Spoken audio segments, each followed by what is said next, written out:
Olá, nós somos a Software e neste vídeo mostraremos como utilizar a função tamanho da lista no Maker Studio. Bom, para exemplificar essa função, a gente precisa necessariamente de uma lista. Com isso, eu utilizei a função criar a lista a partir dos elementos e atribuí uma variável do tipo variante. Em seguida, eu utilizei a função tamanho da lista, onde o único parâmetro é a lista em questão que a gente quer saber o tamanho, e atribuí a uma variável do tipo inteiro. Logo após, eu utilizei a função alterar valor do componente para que vocês possam ver em tela a interação feita no fluxo. Aqui no formulário, ao clicar no botão, vocês podem ver que ele retorna a quantidade de itens que existe na lista.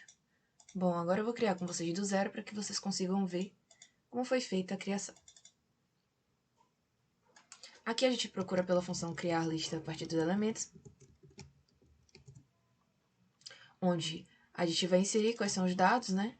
Não necessariamente a gente precisa ir por eles, mas no caso eu estou fazendo dessa forma. Poderia vir por outros locais uma lista de dados. Podemos adicionar mais itens caso a gente queira. E em seguida atribuir uma variável do tipo variante. Colocar uma descrição por boas práticas.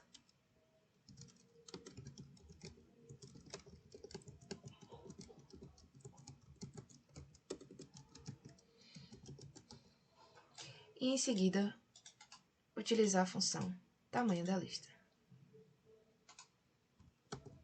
onde ela diz que a função retorna o tamanho da lista, ou seja, a quantidade de elementos que pertence àquela lista, e tem como parâmetro a lista com os elementos em questão, e o retorno vai ser a quantidade de itens que existem naquela lista, do tipo variável inteiro. Vale lembrar que esta função é compatível com a camada cliente e servidor, ou seja, você pode utilizar tanto em uma quanto em outra. Aqui a gente utiliza a lista em questão e atribui a uma variável do tipo inteiro.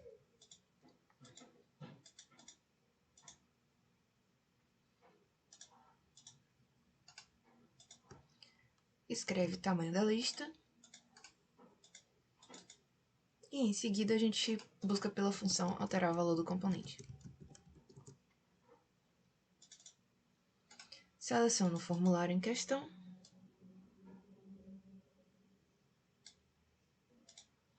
O componente.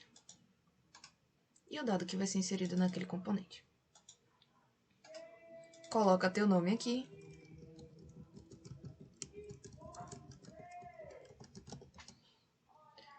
E em seguida, a gente conclui nosso fluxo teste sobre essa função. Agora só falta a gente chegar aqui no formulário em questão, trocar para o teste que a gente acabou de criar e visualizar que a gente vai ver que ela vai retornar a quantidade de itens que existe naquela lista que a gente fez. Como vocês podem ver aqui, ela trouxe o retorno. Com isso, a gente conclui o vídeo sobre a função tamanho da lista. Obrigada e até a próxima.